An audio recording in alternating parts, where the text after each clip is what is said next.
بسم اللہ الرحمن الرحیم شروع اللہ کے نام سے جو بڑا مہربان نہایت رحم والا ہے۔ فضیلت الشیخ استادی المکرم میرے مربی حضرت مولانا پروفیسر ابراہیم بھٹی صاحب حفظہ اللہ تعالی، میں اللہ تعالیٰ سے دعا کو ہوں کہ اللہ تعالیٰ میرے شیخ محترم کو صحت والی لمبی زندگی عطا فرمائے اور دار دیر تک ہمارے سروں پر سایہ نصیب فرمائے۔ ان الحمد للہ نحمده ونستعینه ونستغفره ونعوذ باللہ من شرور انفسنا ومن سیئات اعمالنا من يهده الله فلا مضل له ومن يضلل فلا هادي له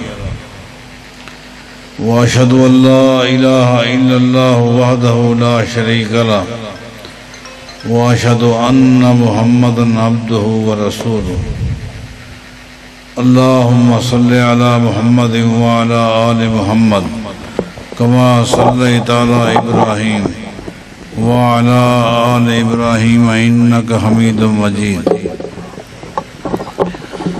اللهم بارك على محمد وعلى آل محمد كما باركت على ابراهيم وعلى آل ابراهيم انك حميد مجيد من يطع الله ورسوله فقد رشد واهتدى ومن يعص الله ورسوله فقد ضل وغوى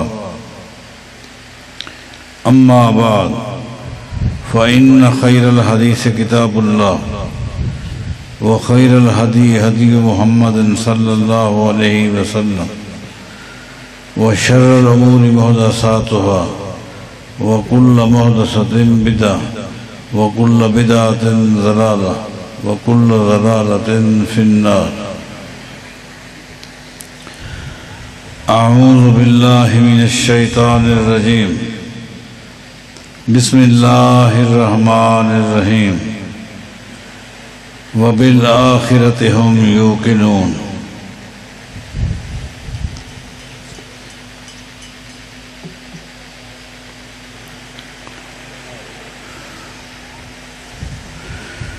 میں آج کے اس پروگرام کی انتظامیہ کو اس اچھے اہتمام پر مبارکباد پیش کرتا ہوں۔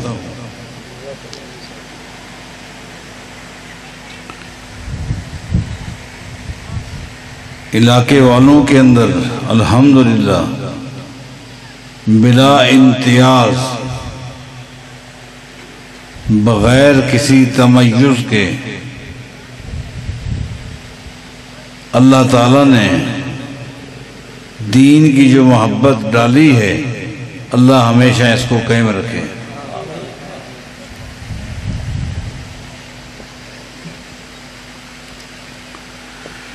میں نے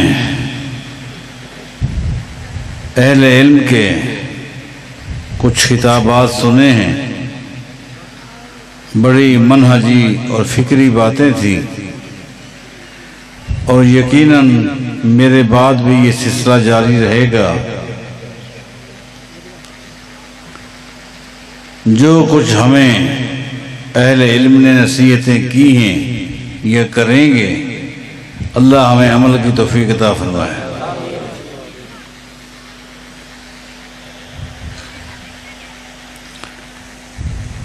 نبی علیہ السلام کا فرمان ہے نحن الآخرون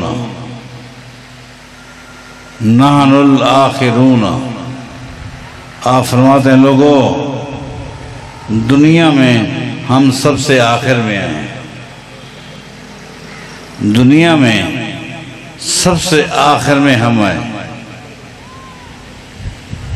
آدم سے یہ سلسلہ چلا، ہر نبی کی امت ہم سے پہلے ہے، ہم تو سب سے آخر میں ہیں، ہم دنیا میں سب سے آخر میں ہیں۔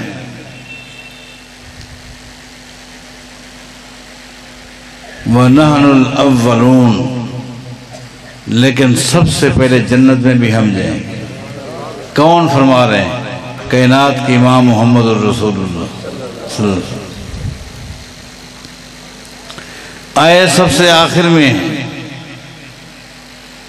لیکن اللہ نے مقام کتنا دیا ہے، ذرا غور تو کریں،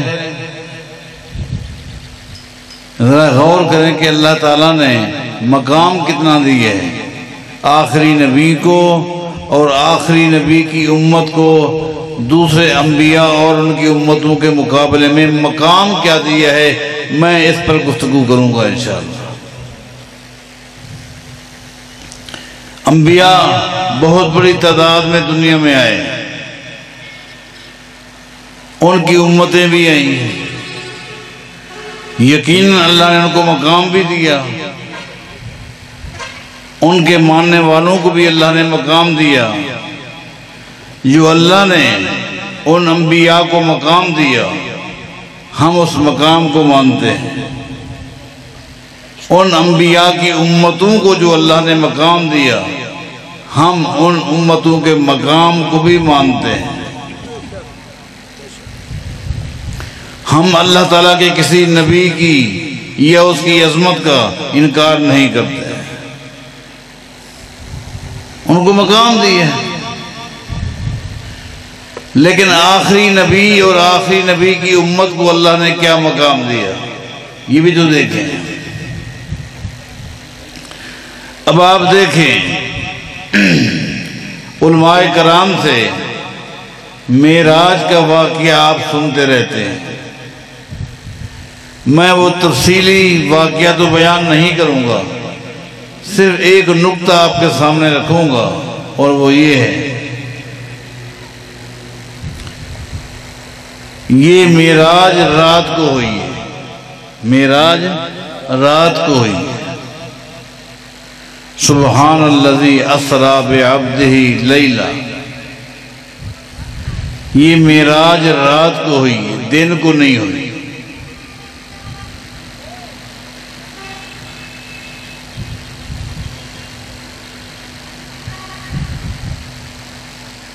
کائنات کے امام محمد الرسول اللہ صلی اللہ علیہ وسلم اللہ کے حکم سے معراج والی رات مہمان بن کے جا رہے ہیں۔ کیا بن کے جا رہے ہیں؟ مہمان بن کے جا رہے ہیں، آپ کی میزبانی کے لیے، آپ کی میزبانی کے لیے، آپ کی خدمت کے لیے، آپ کی غلامی کے لیے اللہ نے ڈیوٹی لگائی کس کی؟ جبریل علیہ السلام۔ جبریل کون ہے؟ جبریل کون ہے؟ آپ کو معلوم ہے کہ اللہ کی جو مخلوقات ہیں ان میں سے ایک مخلوق فرشتے بھی ہیں، سب جانتے ہیں، اور یہ بھی آپ کو پتہ ہے کہ فرشتے جو ہیں یہ نوری مخلوق ہیں۔ کیا ہیں؟ یہ کیا ہیں؟ آپ کو بات یاد ہے نا، یہ کون سے ہیں؟ یہ نوری مخلوق ہیں۔ اللہ نے ان کو نور سے پیدا کیے۔ کن سے پیدا کیے ہیں؟ جنات بھی ایک مخلوق ہے، اللہ نے ان کو آگ سے پیدا کیا۔ جنات کو کس سے پیدا کیا ہے؟ آگ سے۔ انسان بھی ہیں، اللہ نے انسان کو کس سے پیدا کیا؟ مٹی سے پیدا کیا۔ کس سے پیدا کیا ہے؟ مٹی سے پیدا کیا۔ آپ غور کریں، جذبات میں نہ جائیں، ذرا یہ دیکھیں، ان مرکزی، یہ تین مرکزی مخلوق ہیں۔ اللہ کی مخلوقات تو بے انتہا ہے، چرند، پرند، درند، حشرات الارض۔ مرکزی مخلوق تین، ایک نوری مخلوق، ایک ناری مخلوق، ایک خاکی مخلوق۔ فرشتے جن کو اللہ نے نور سے پیدا کیا، جنات جن کو اللہ نے آگ سے پیدا کیا، انسان جس کو اللہ نے مٹی سے پیدا کیا، لیکن ان تینوں مرکزی مخلوقات میں جو سب سے بلند مقام اللہ نے دیا ہے وہ خاکی مخلوق کو دیا ہے۔ ہم لوگ کبھی کبھی پریشان ہو جاتے ہیں، میں سوچتا ہوں کہ یہ پریشانی کیوں ہے؟ ہم یہ سمجھتے ہیں کہ شاید نوری مخلوق ہم سے اعلیٰ ہے۔ کیوں؟ جب ہم اپنے آپ کو دیکھتے ہیں کہ ہم تو جھوٹ بولتے ہیں، ہم تو دھوکے دیتے ہیں، ہم تو فراڈ کرتے ہیں، ہم تو ظالم ہیں، ہم میں تو یہ خامیاں ہیں۔ نوری مخلوق تو کبھی گناہ نہیں کرتی، وہ تو ہم سے افضل ہے۔ نوری مخلوق نہ جھوٹ بولتی ہے، نہ حرام، نہ بددیانتی، نہ دھوکہ، اللہ کی نافرمانی کرتی ہی نہیں۔ نوری مخلوق اللہ کی نافرمانی نہیں کرتی۔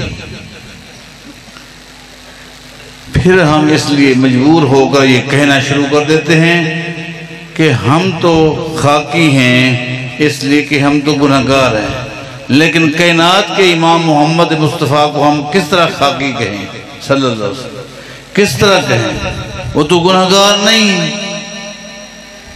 وہ تو ظالم نہیں تھے، اس میں تو کوئی غلطی نہیں تھی، تو اس کو ہم کیسے کہیں؟ اس کو پھر ہم شامل کریں نوری مخلوق میں جو اللہ کی نافرمانی کرتی ہے۔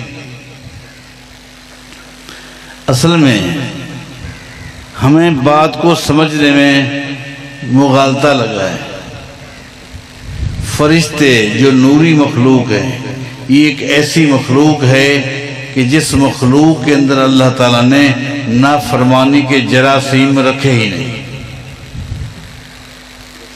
نافرمانی کے جراثیم رکھے ہی نہیں۔ وہ اگر اللہ کی نافرمانی نہیں کرتے یہ کوئی کمال نہیں ہے، اس لیے کہ ان میں تو نافرمانی کے جراثیم ہیں ہی نہیں، وہ تو جانتے ہی نہیں ہیں۔ جھوٹ کس کو کہتے ہیں؟ نوری مخلوق کو تو پتہ ہی نہیں۔ ظلم کس کو کہتے ہیں؟ ان کو پتہ ہی نہیں۔ وہ اگر نافرمانی نہیں کرتے تو کون سا کمال ہے؟ کمال تو یہ ہے اللہ تعالیٰ نے خاکی مسلوم مخلوق کے اندر جراثیم فرما برداری کے بھی رکھے ہیں، نافرمانی کے بھی جراثیم رکھے ہیں۔ اِنَّا هَدَيْنَاهُ السَّبِيلَ اِمَّا شَاكِرًا وَإِمَّا كَفُورًا۔ اللہ تعالیٰ نے خاکی مخلوق کے اندر نافرمانی کے جراثیم بھی رکھے ہیں، نفس امارہ بھی ہے، نفس لوامہ بھی ہے، نفس مطمئنہ بھی ہے۔ یہ دونوں جراثیم ہیں اور ان کی آپس میں کشمکش ہوتی ہے، کشمکش ہوتی ہے، کشمکش ہوتی ہے۔ کبھی نافرمانی والے جراثیم انسان پر غالب آ جاتے ہیں، جس کی وجہ سے انسان سے غلطی ہو جاتی ہے۔ غلطی ہو جانے کے بعد پھر وہ آدمی سوچتا ہے یار میں تو غلطی کر بیٹھا، مجھے تو ایسا نہیں کرنا چاہیے تھا۔ پھر وہ اللہ کے آگے ہاتھ دھو کے معافی مانگتا ہے۔ اللہ تعالیٰ فرشتوں کیا فرماتے ہیں؟ عالم عبدی ان لہو ربا۔ او فرشتوں اس سے غلطی ہو گئی۔ جو دونوں طرح کے جو جراثیم ہیں، گناہ کے اور نافرمانی کے، فرما برداری کے جراثیم تھے، نافرمانی والے جراثیم غالب آ گئے، اس سے گناہ ہو گیا، لیکن اس کو اتنا تو پتا ہے کہ میرا رب بھی ہے۔ آج اس کی آنکھوں میں آنسو کیوں ہیں؟ کسی نے کوئی ہتھوڑا اٹھایا ہوا ہے؟ نہیں، اس کے دل میں میرا خوف آ گیا ہے۔ فرشتوں تم گواہ رہے جو میں نے اس کو معاف کر دیا۔ یہ تو ایک عام انسان کی بات ہے، جبکہ خاکی مخلوق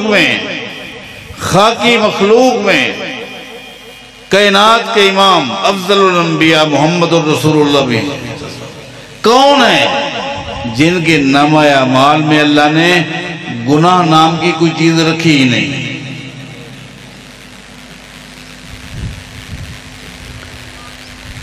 جس میں جو نافرمانی کے جراثیم تھے وہ اللہ کی توفیق سے مغلوب ہو گئے، اللہ کی اطاعت، اللہ کی عبادت کے جراثیم غالب ہو گئے۔ اب آپ غور کریں، میں واپس آتا ہوں اپنی بات کی طرف کہ مہمان بن کر جا رہے ہیں کون؟ محمد الرسول اللہ، خاکی مخلوق، اور میزبانی کے لیے، ضیافت کے لیے، غلامی کے لیے، خدمت کے لیے اللہ نے ڈیوٹی لگائی ہے کس کی؟ جبریل علیہ السلام کی۔ یہ کون ہے؟ یہ فرشتہ نہیں ہے بلکہ تمام فرشتوں کا سردار ہے۔ تمام، دیکھو یہ ہے مقام۔ آپ تو کہتے ہیں کہ نبی علیہ السلام نوری ہیں، سنو، نوری مخلوق کے جو سردار ہیں وہ میرے محمد مصطفیٰ کے دروازے کے چوکیدار ہیں۔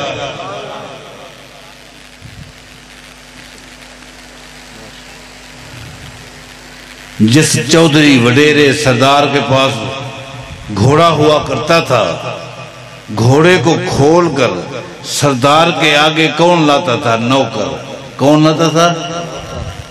سردار گھوڑے پر بیٹھتا تھا، سردار گھوڑے پر بیٹھتا تھا، نوکر لگام پکڑتا تھا۔ آج براق وہ بھی سواری، اس کی لگام پکڑنے والا جبریل ہے، بیٹھنے والے محمد الرسول اللہ۔ نوری مخلوق کے سردار نے سواری کی لگام پکڑی ہوئی ہے، اور پوری کائنات کے سردار اس سواری پر سوار ہو رہے۔ کون ہے؟ محمد الرسول اللہ۔ چونکہ سواری نے نبی علیہ السلام کو پہلی مرتبہ دیکھا تھا، وہ نبی علیہ السلام سے مانوس نہیں تھی۔ جس وقت نبی علیہ السلام سوار ہونے لگے تو وہ بھدکنے لگ گئی۔ سواری تھی، جانور تھا، وہ بھدکنے لگ گئی۔ جبریل نے اس سواری سے کہا مت حرکت کر، رک جا، تجھے پتہ نہیں؟ یہ جبریل اس سواری کو نہیں کہہ رہا بلکہ یہ پیغام پوری دنیا کو دے رہا ہے۔ سواری سے کیا کہا؟ قلبت مشارق الارض و مغاربہا، او براق تجھے پتہ نہیں؟ زمین کا چپا چپا میں نے دیکھا ہے، مشرق سے لے کر مغرب تک، شمال سے لے کر جنوب تک، آدم سے لے کر ہر نبی کی امت تک میں گیا ہوں، لیکن میں نے آج تک محمد سے افضل کسی کو نہیں دیکھا۔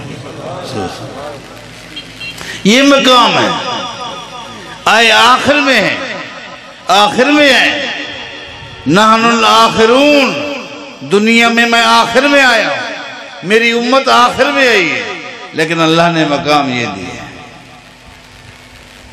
قیامت کے دن کیا ہوگا؟ قیامت کے میدان میں لوگوں، دنیا میں نبی علیہ السلام آخر میں آئے، آپ کی امت آخر میں آئی۔ قیامت کے دن سب سے پہلے محشر کے میدان میں اٹھنے والے کون؟ کائنات کے امام محمد الرسول، آپ کی امت۔ اور کیا مقام دیا؟ ذرا غور تو کریں، ذرا سوچیں تو صحیح، جذبات کو چھوڑ دیں۔ قیامت کا میدان بالاتفاق بات یہ ہے، دن تو ایک ہے، اس دن کا پیریڈ کتنا ہے؟ 50,000 سال کا جو پیریڈ ہے وہ ایک دن کا پیریڈ ہوگا۔ آپ ذرا کیلکولیشن کریں، ضربے لگائیں، دن ایک ہوگا 50,000 سال کا، اور یہ سورج جو آج لاکھوں میل کے فاصلے پر ہے اس دن صرف 1 میل کے فاصلے پر۔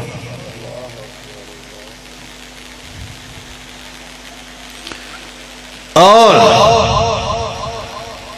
محشر کے میدان میں کھانے پینے کا کوئی اہتمام نہیں،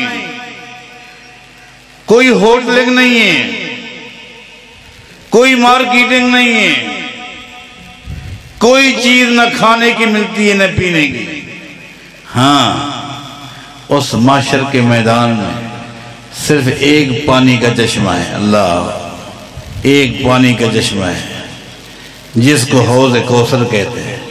اِنَّا آتَيْنَاكَ الْكَوْثَرَ۔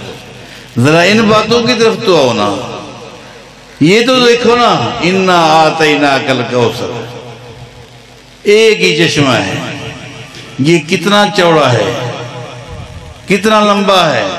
نبی علیہ السلام فرماتے ہیں اگر کوئی شخص اپنی سواری پر سوار ہو کر اس چشمے کے ایک کونے سے سواری کو دوڑنا شروع کر دے، اس چشمے کی لمبائی اتنا ہے کہ دوسرے کونے تک پہنچنے کے لیے 1 مہینہ لگے گا۔ جتنا یہ چشمہ چوڑا ہے اتنا ہی لمبا ہے۔ اس چشمے کے اوپر آب خورے چاندی کے برتن رکھے ہوئے ہیں، اللہ، چاندی کے برتن رکھے ہوئے ہیں۔ وہ پانی کیسا ہے؟ ابیض من اللبن واحلی من العسل، اللہ، وہ پانی، اللہ، وہ پانی کیسا ہے؟ فرمایا کہ وہ پانی جانور کے دودھ سے بھی زیادہ سفید ہوگا، اللہ، لیکن شہد سے بھی زیادہ میٹھا ہوگا۔ اس کے اندر برکت ایسی ہوگی، برکت ایسی۔ سارے پاس یاد نہیں یار، بڑے ویلے کو ایک گلاس جو ٹھٹائی دا پیو شام تک بھوک نہیں لگتی، ٹھٹائی دا گلاس۔ تاثیر ہے نا، ہر چیز کی اپنی تاثیر ہے۔ بعض چیزوں سے اور جلدی پیاس لگتی ہے، بعض چیزوں سے پیاس نہیں لگتی، اور بعض چیزیں ایسی ہیں جن سے نہ پیاس لگتی ہے نہ بھوک لگتی ہے۔ اور حوض کوثر کا پانی ایسا ہے کہ نبی علیہ السلام فرماتے ہیں جس کو 1 گھونٹ مل جائے گا 50,000 سال کے دن میں دوبارہ اس کو پیاس نہیں لگے۔ کیسا قیمتی پانی ہوگا، کیسا عظیم یہ چشمہ ہے، اور چشمہ بھی ایک ہے۔ لوگو دنیا میں نبی آدم علیہ السلام بھی تو آیا، نوح علیہ السلام جس نے 950 سال تبلیغ کی، اس نبی کی بھی تو خدمات ہیں۔ ابراہیم علیہ السلام کے بعد آنے والے انبیاء کی ایک تفصیل ہے، لیکن قربان جائیں قیامت کے دن۔ لوگو یہ مسلمانوں کا عقیدہ ہے اور ہونا چاہیے، یہ الحدیث کا عقیدہ ہے، اور میں سمجھتا ہوں جس کا یہ عقیدہ نہیں ہے وہ مسلمان نہیں۔ قیامت کے میدان میں یہ جو چشمہ ہے، اس چشمے کا مالک اللہ نے محمد مصطفیٰ کو بنایا۔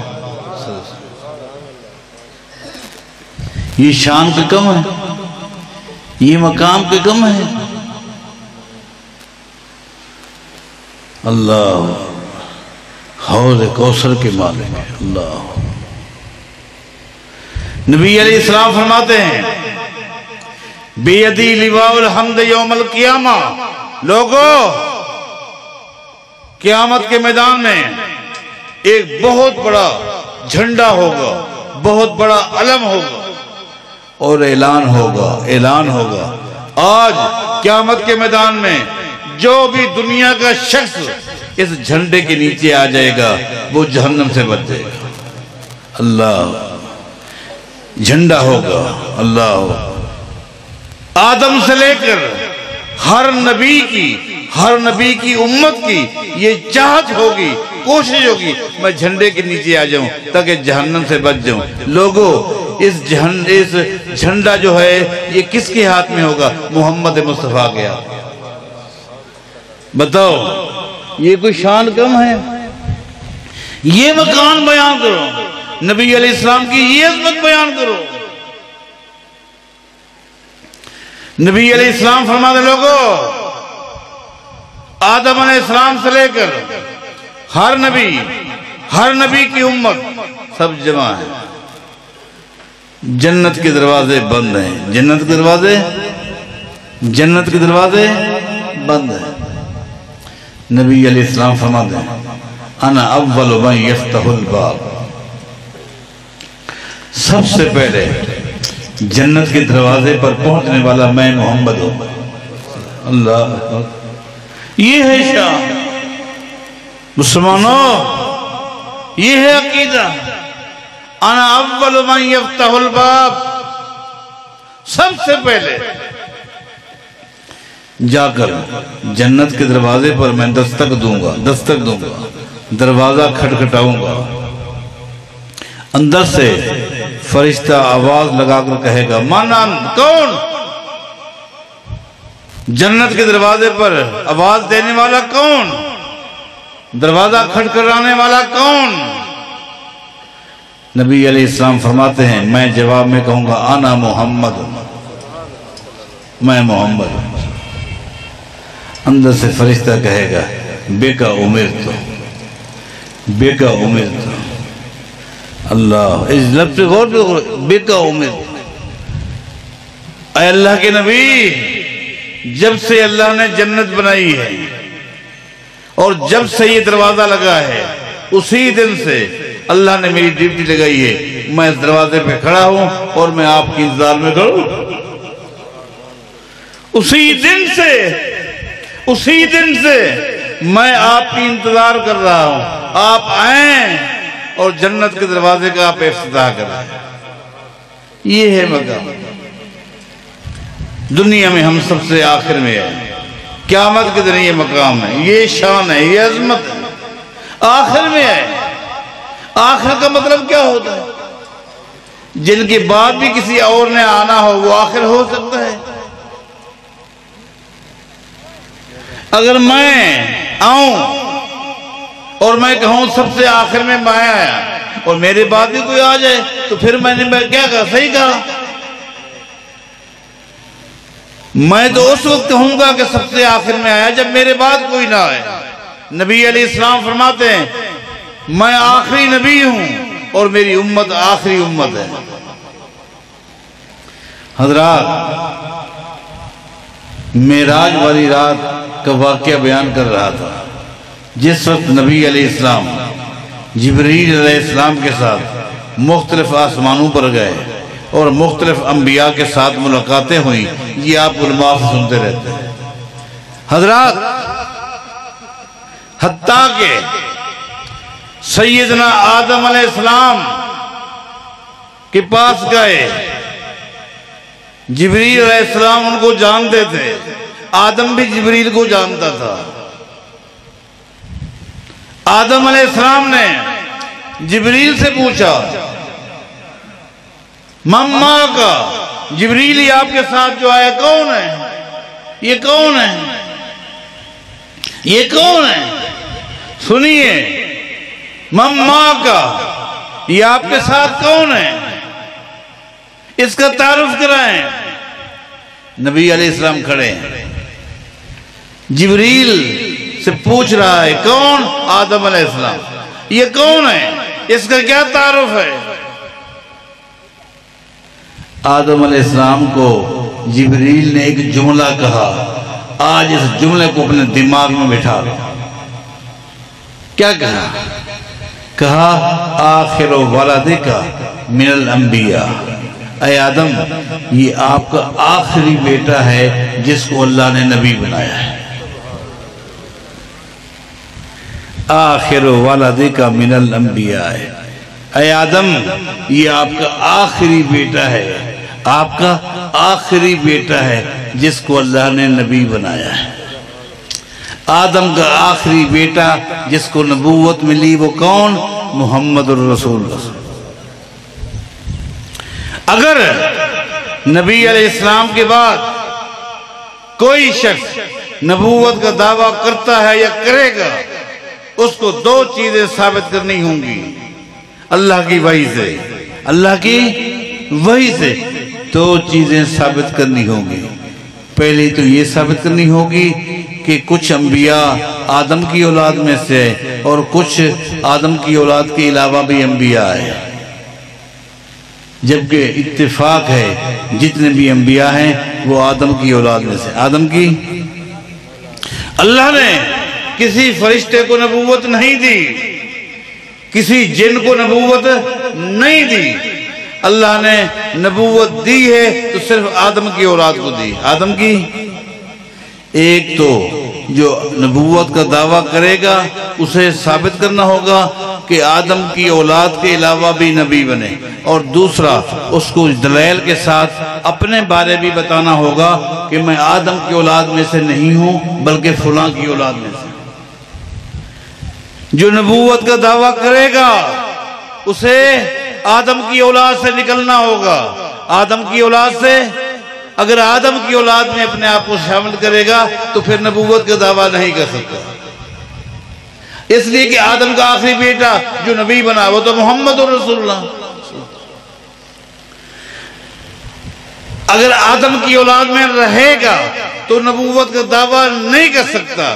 آدم اگر نبوت کا دعویٰ کرے گا تو پہلے آدم کی اولاد سے باہر نکلنا ہوگا، اپنا شجرہ نسب تبدیل کرنا ہوگا، آدم کی اولاد سے نکلنا ہوگا، پھر بتانا ہوگا۔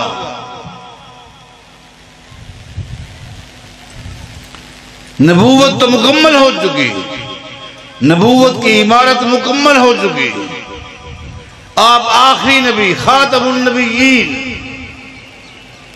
اس میں مسلمانوں کی دوسری رائے نہیں ہو سکتی، اس میں مسلمانوں کی دوسری رائے نہیں ہو سکتی۔ اس مسئلے پر دلائل کیا دیں گے؟ قرآن کریم نے واضح کہا، ایک متقین کی علامتیں اللہ نے شروع میں پہلے پارے میں سورہ بقرہ کے شروع میں کہا کہ متقین کی علامات یہ ہیں، اے پیغمبر جو ہم آپ پر وحی نازل کرتے ہیں وہ اس پر بھی ایمان رکھتے ہیں۔ آپ نبی ہیں، آپ پر وحی آتی ہے۔ متقین لوگ وہ ہیں، مومنین لوگ وہ ہیں، ایماندار لوگ وہ ہیں جو آپ پر نازل ہونے والی وحی پر بھی ایمان رکھتے ہیں، اور آپ سے پہلے جتنے انبیاء آئے ان پر جو وحی ہوئی ان پر بھی ایمان۔ دو باتیں ہو گئی، ایک کیا، آپ پر جو وحی نازل ہوتی ہے وہ اس پر بھی ایمان رکھتے ہیں۔ یہ سورہ بقرہ کا شروع ہے، سورہ بقرہ کا پہلا رکوع ہے، پہلا صفحہ ہے۔ ترجمہ پڑھو کہ مومن کون ہے، متقین کون ہے، پرہیزگار کون ہے، مسلمان کون ہے۔ اے میرے پیغمبر صلی اللہ علیہ وسلم، جو آپ پر وحی نازل ہوتی ہے اس وحی پر ان کا ایمان ہے، اور آپ سے پہلے جو انبیاء آئے ان پر بھی جو وحی نازل ہوتی رہی اس پر بھی ایمان ہے۔ آپ کے بعد پھر کس پر وہ ایمان رکھیں گے؟ وَبِالْآخِرَةِ هُمْ يُوقِنُونَ۔ نہ آپ کے بعد نبی نہ وحی، آپ کے بعد ان کا ایمان ہے تو آخرت پر ایمان ہے۔ پہلے نبی تھے، وحی تھی، انبیاء پر بھی ایمان، ان پر نازل ہونے والی وحی پر بھی ایمان۔ آپ بھی نبی، آپ پر بھی وحی، اس پر بھی ایمان۔ آپ کے بعد نہ نبی ہے نہ وحی، آپ کے بعد اگر آئے گی تو قیامت آئے گی، اس پر ایمان رکھتے ہیں۔ دو ٹوک مسئلہ ہے، یہ تو بات ہو ہی نہیں سکتی۔ ہاں یہ بات الگ ہے کہ نبی علیہ السلام نے فرمایا تھا لا تقوم الساعة حتى يبعث دجالون کذابون قریب من 30۔ ہاں میرے بعد قیامت کے آنے سے پہلے پہلے زمین کے مختلف خطوں سے 30 کے قریب مختلف ادوار میں، مختلف زمانوں میں، مختلف علاقوں میں لوگ نبوت کا دعویٰ کریں گے۔ وہ کہے گا میں نبی، ادھر سے آواز آئے گی میں نبی، ادھر سے بھی آواز آئے گی، یہ اعلان ہوتا رہے گا۔ اور ان 30 کے قریب جھوٹے دعویٰ کرنے والوں میں آخری شخص کون ہوگا؟ فرمایا نبی علیہ السلام نے سب سے آخری جھوٹا دعویٰ کرنے والا دجال آئے گا۔ یہ جو سلسلہ ہونا تھا چل پڑا اور چل رہا ہے، آپ دیکھ رہے ہیں۔ میں آخری دو چار باتیں آپ سے کہوں گا۔ زمین کے خطے پر مختلف لوگوں نے مختلف ادوار میں جھوٹے نبوت کے دعوے کیے، لوگوں نے ان کو دھتکارا، اور بد نصیبی بر صغیر پاک و ہند کے مسلمانوں کی کہ یہاں سے بھی ایک شخص نے کھڑے ہو کر نبوت کا دعویٰ کیا، نبوت کا دعویٰ کیا۔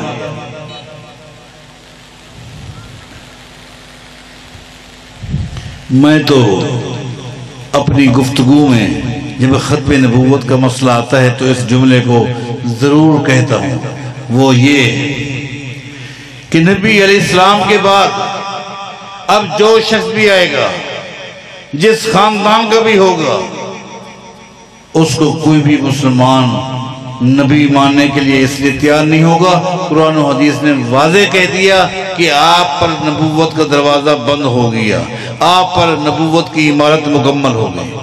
اگر یہ مرزا، سنیے، اگر یہ مرزا اس دور میں آتا جس دور میں انبیاء آ رہے تھے، نبی علیہ السلام سے پہلے کی بات، اس دور میں جب زمین کی پشت پر ہر محلے میں، ہر شہر میں، ہر گاؤں میں نبی آ رہے تھے، اگر مرزا غلام احمد قادیانی لعنتی اس دور میں بھی اگر آتا، نبوت کا دعویٰ کرتا، حالانکہ ہر چک میں، ہر شہر میں نبی آ رہے تھے، لیکن یہ شخص اگر اس دور میں بھی آتا، اس کو کوئی نبی ماننے کے لیے تیار نہ ہو۔ یہ میں نے کیسے کہہ دیا؟ یہ میں نے کیسے کہہ دیا؟